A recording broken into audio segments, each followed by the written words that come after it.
Hi guys, thanks for tuning in to another episode of Nuggets News, or our monthly NFT update with our friend Matty, or DCL Blogger. I always say it around the wrong way, don't I, You Matty? do DLC. DLC, did I get it wrong again then? No. You got a Oh, DCL. finally, okay. Nice. So it's been another huge month. I think this is probably looked back on as the month that NFTs exploded onto the scene. We're going to try and go through all the news, talk about how the space is, I guess, matured and some of the technicals of how this works for those of you that haven't watched this episode before. But any, I guess, overview of the past month, Matty? Not really. I think we've seen some records broken, and I don't want to just talk about the money because the tech evolution of the tech for me is also really important, and I think for everyone listening as well, that's also really important. But I think the month prior to what are we in October? So I think in September and the month before that, it was kind of like a lot of people were figuring out what NFTs were, and they've passed the education hurdle, and now there's a lot more people watching the NFT space and learning how they work. There's hype phases, there's certain markets that continuously do good. So for me, it's a lot of just watching how the people that are getting involved, what they do, and then them being part of the bigger ecosystem where in 2 to 3 months now they're probably well educated, ready to make moves and do really well with their investments. So Yeah, yeah. and I know you said you don't want to talk about the money, but maybe we'll talk about it just quickly and get it out of the way because this is kind of how the spaces and new themes play out. If you think about the medical marijuana space, I remember that clearly over the past sort of 2 years ago when all the new ETFs and stocks came out, and there's hype and the money goes there and things go up in price, and then it all kind of comes down and the dust settles a little bit. Mhm. The builders get busy building, and the true artists that were there at the beginning, nothing's changed for them. And a lot of the time, they're ignoring the news and the money. So I'm kind of expecting that we're sort of somewhere in that steep Mhm. curve as well. If crypto continues this bull market, who knows how much hype we could see, but it's somewhere in that early phase where there's probably going to be overexcitement, a bubble, overinvestment, and then I'm looking forward to what happens out the other side. I agree, there is. And I've seen this in the last 3 years. There has been hype phases, but they've been project specific. So, for example, the art market, we've seen hype phases. In fact, the art market's probably its own beast. It's been continuously hyped for like 2 to 3 years because there's been big sales and they keep like breaking records. But Axie Infinity, even Decentraland, CryptoPunks, which we saw like topping the charts for the last month, and now it's kind of like gone pretty silent.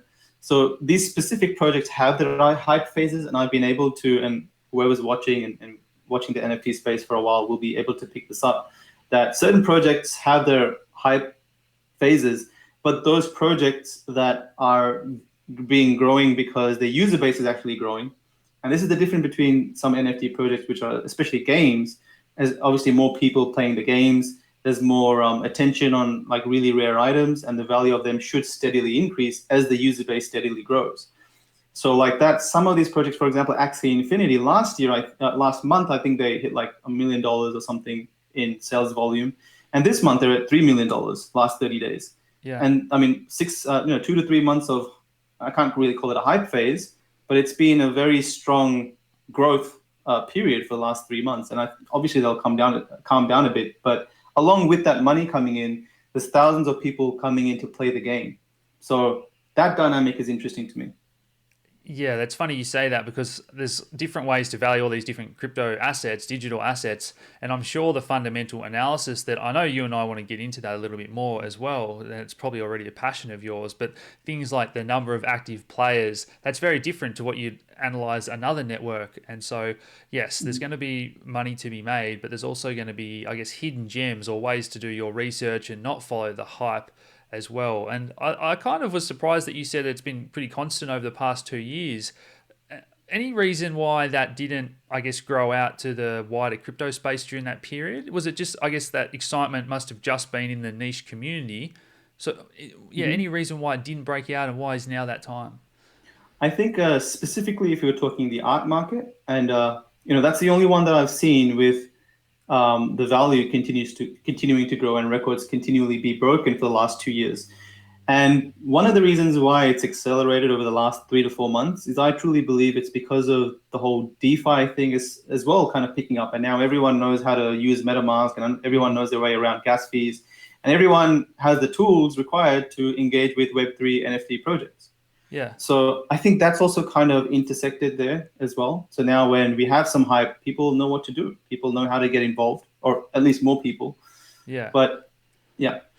I completely agree that the whole MetaMask education thing is a bottleneck. And if you rewind to 2017, 18, the ICO boom, or even just the altcoin cycles, a lot of the time people were sitting on big paper gains and very few people realized them. And so once the sellers come, the liquidity is not really there and everything crashes. But in this world, it's a little bit different. There's a lot of people with paper wealth that are maybe investing it in an NFT, and you can argue that, well, maybe they kind of are higher inflated value wise than maybe they otherwise would have been. But a lot of people aren't there to like dump their artwork and those kind of things. They're going to buy in-game items. They're going to buy some land. There's more ways to, I guess, park your wealth or trade your wealth with other people and projects, and even DeFi, we spoke about this. It's kind of locking things up rather than a project just getting all this ETH and then dumping it. So different mechanics, and that's why I think it can hold its value. So anything to add on to that, mate? Yeah, it can hold its value, but some projects, for example, CryptoPunks, where these 10,000 digital assets were randomly computer generated to have like different parts of their identity. Some had black hair, purple hair, some look like apes, some look like zombies. There's like 24 that look like apes. And the only special thing about CryptoPunks, of them being 10,000 unique pieces of images, they're literally just 24 by 24 pixel images, is that they were the first NFT to hit the Ethereum blockchain. That's the only thing.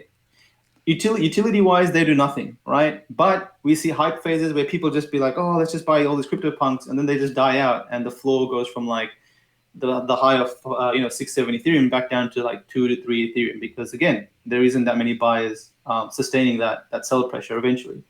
But those projects that have utility, and art is different because it doesn't have utility, but each artist has their amount of followers that they drop, say, a one-to-one very unique piece to, and then all their followers and their collectors kind of fight for it. So it's its own kind of like individual demographic. It's its own beast, man. It's like such a complex kind of math system there that took me a while to understand. Well, it's the same with crypto, and people can argue, well, what is the true utility of some of these projects, and maybe they'll have more in future. Even in the NFT space, we've seen a lot of influencers now start to come out with their own things that you can say, well, what is the utility at all of that? But it's the whole human emotion sentiment thing that we always talk about that drives and determines price. You don't know what's going through someone's brain when they click buy or decide to pay $10,000 or $10 for a little image that someone's knocked up. So it's funny, and some people don't understand it at all, but this is why I say that all investments and all markets are driven by human emotion. I agree. And you see that question, like, why are people buying this stuff? And it's too difficult to understand the brain movements when people are buying this stuff. You can't understand why. Like, my mom could never understand why I collected Pokemon cards, and now probably a lot of moms are probably kicking themselves because they're throwing out their kids' Pokemon cards, and they're like hundreds of thousands of dollars, right? Yeah. So it's the numbers that I think, and I'm sure your followers know that, that give you a better indication. And so what are some of the, I guess, the newer artists that have come into the crypto art world now? And what are some of the sales that they're doing, and how do they compare to what they would be doing? Have you had conversations where they're just blown away, or is it sort of on par with what they'd be selling in the real world? How's that all looking?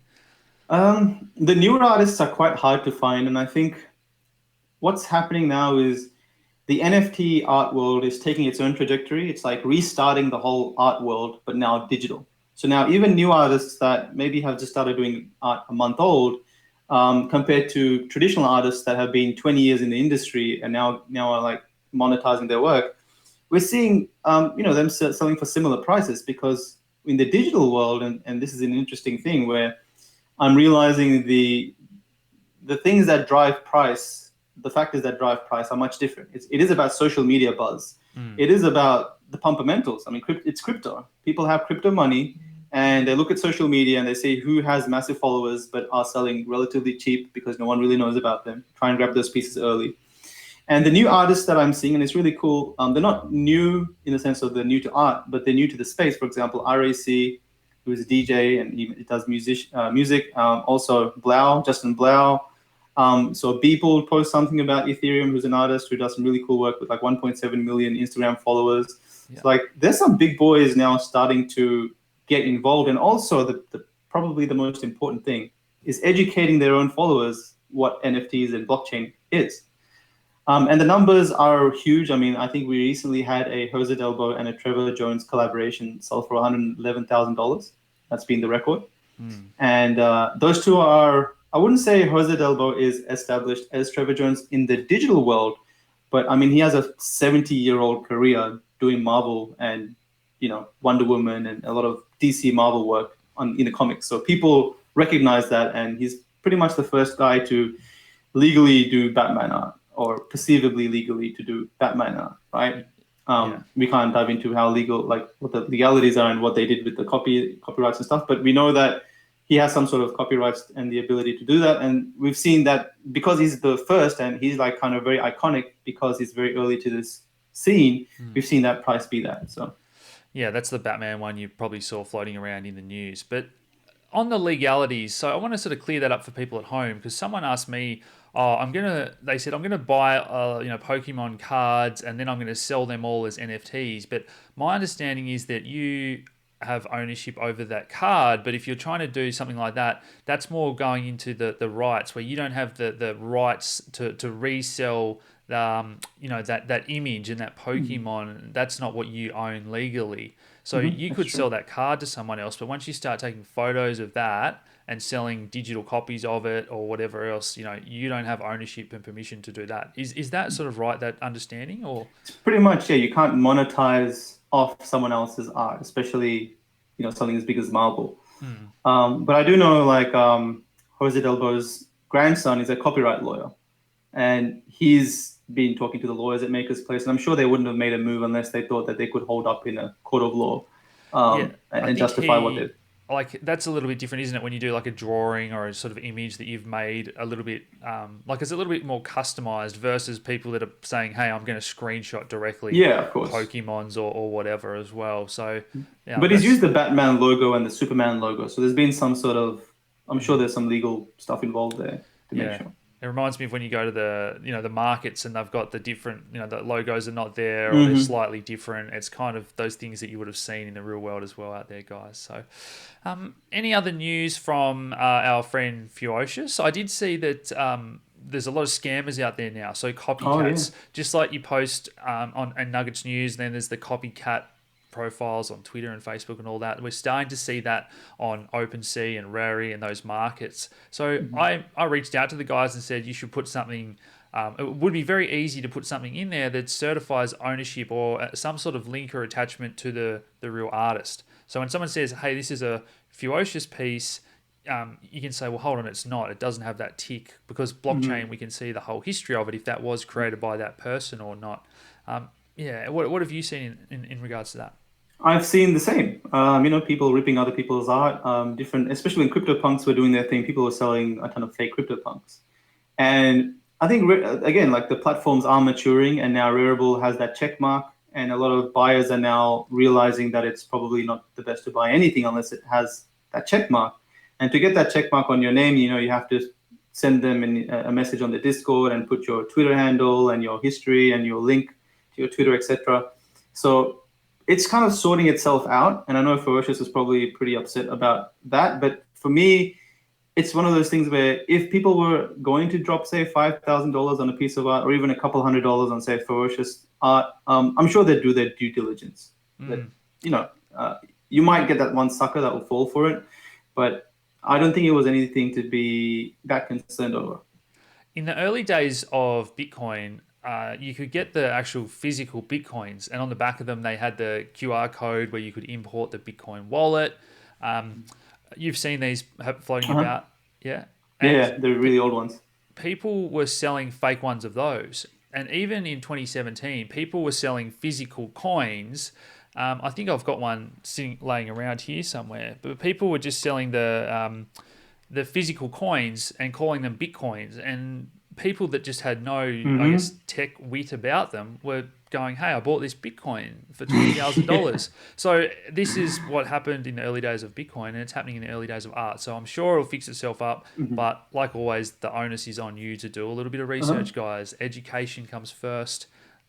Same principles. You know what's a really interesting development, though, that I saw a couple of days ago? I'm not sure if you guys catched it, but there was that tweet by Unstoppable Domains where you could connect your wallet to your Twitter handle.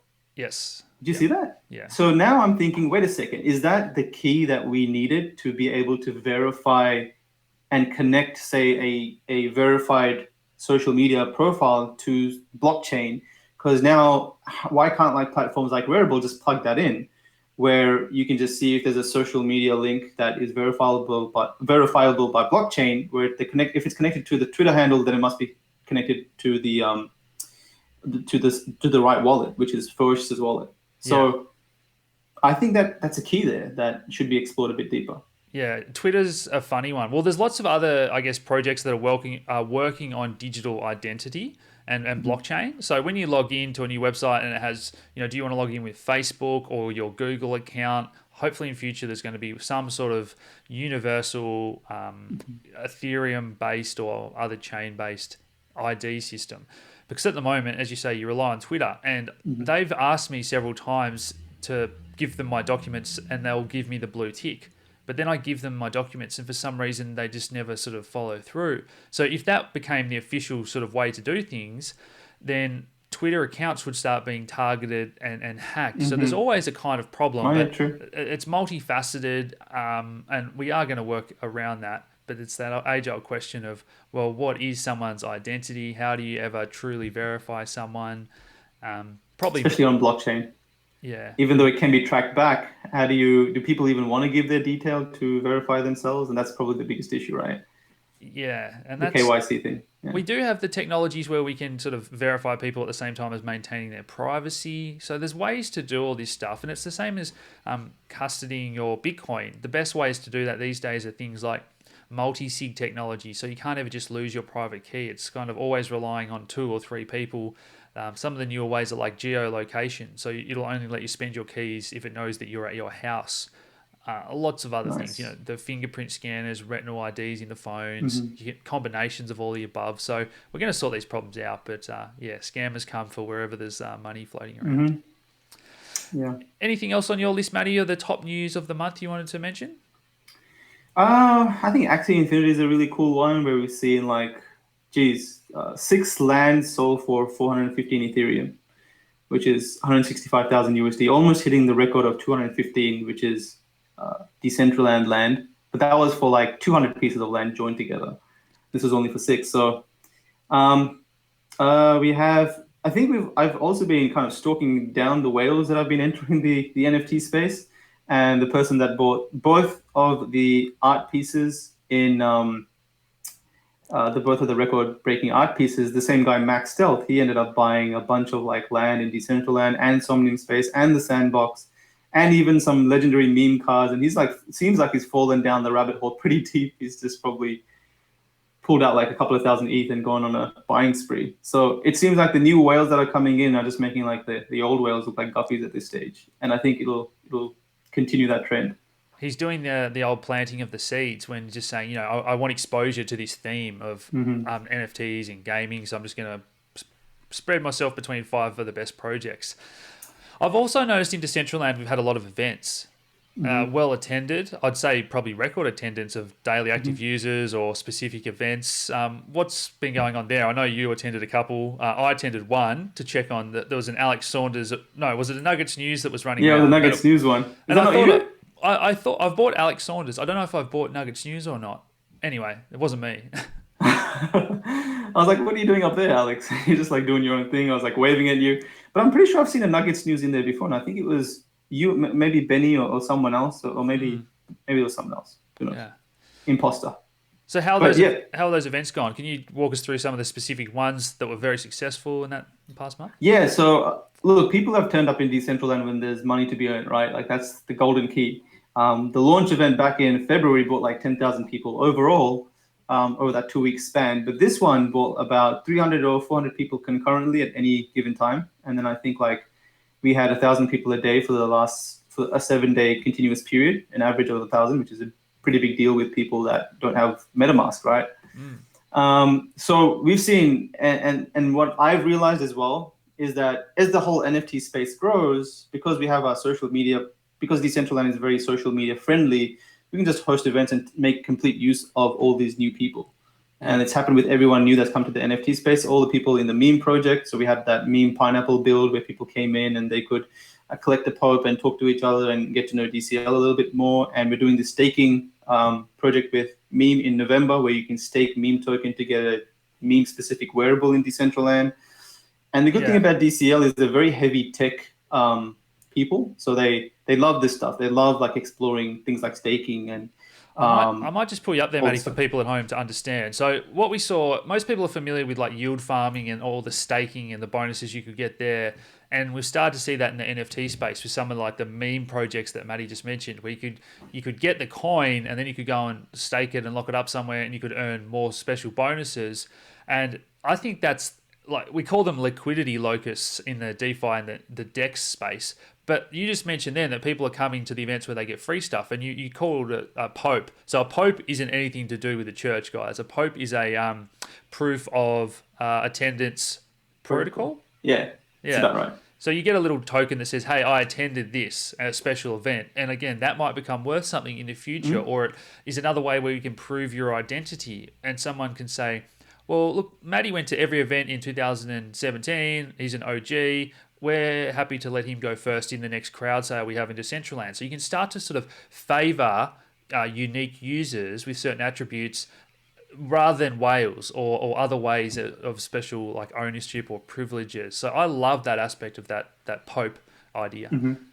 Yeah, I mean, for me, I don't really care too much about it in the sense of I don't go around collecting them. If it's there, I'll click the button and collect them. And it's pretty cool that they run on XDAI as well.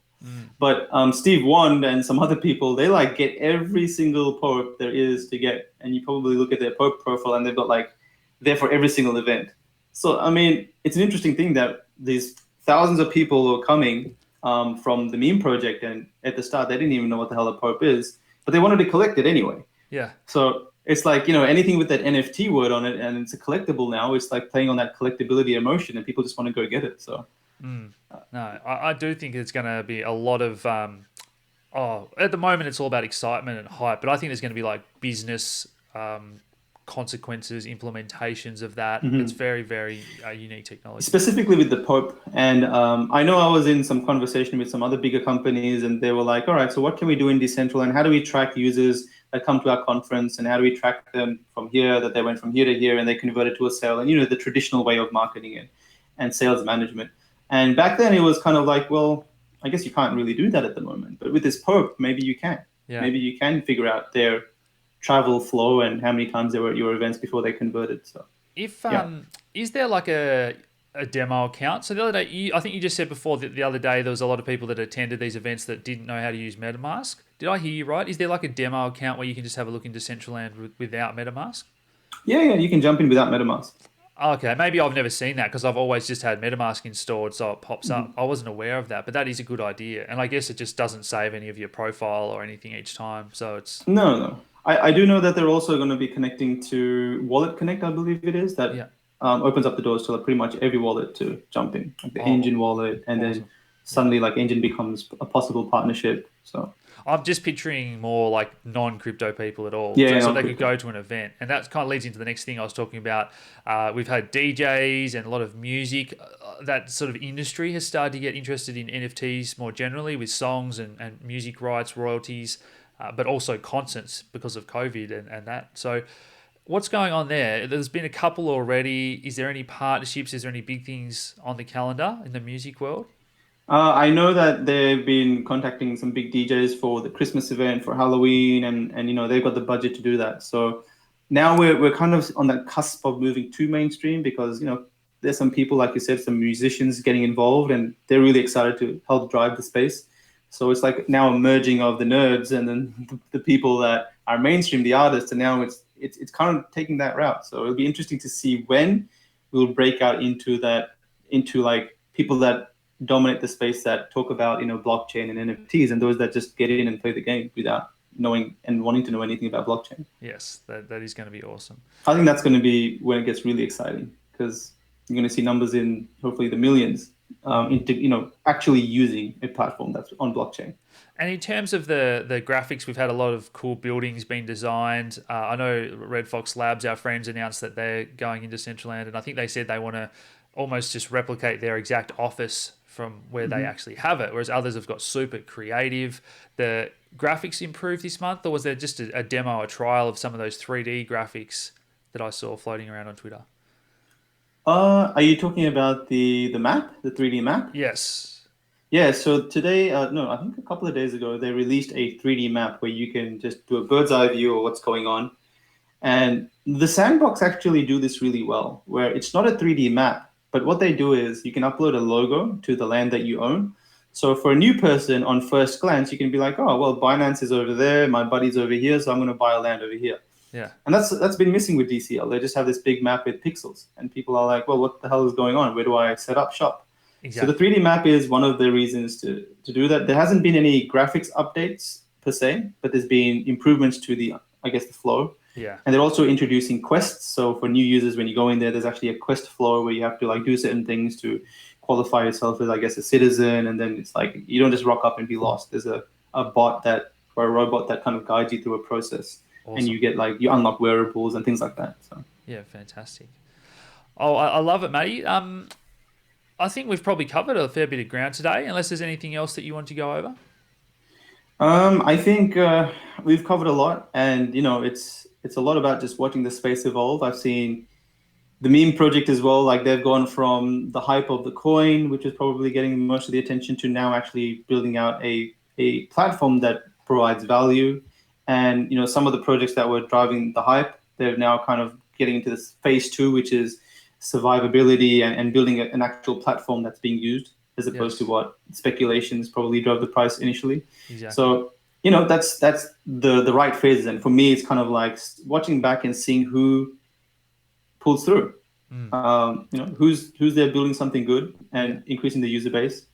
So I think there's been a lot of progress in the space, and I'm always excited for the next month. But 2021, I got my bets on 2021. I think it's going to be out of this world. Pardon the pun with the AR and VR. But I do just want to mention, Matty put out a 12 or 15, probably more, was it? The tutorial, the course, free on YouTube? Yeah, thanks, Alex. It was 14 videos that covered the NFT space, from the history to the risks and everything you'd want to know from a surface level. Awesome. I'll link that down below. I also just wanted to mention that Matty's going to be doing some research report or something for our members, and by the time you watch this, we probably will have also announced that we're nearly ready to go with our new website, so you can actually sign up if you're not a Facebook person or you want to see all the new features and reports and the new website. So yeah, very cool stuff happening. Matty's asserted his name in the NFT space. I think you've gone past 10,000 followers on Twitter. 9,997. Oh, I'm sure you will have passed it by the time people are watching this video. I hope so. Thanks, guys. Let us know anything else you want covered down in the comments below, and we'll see you next month. So thanks, Matty. See you guys. Cheers.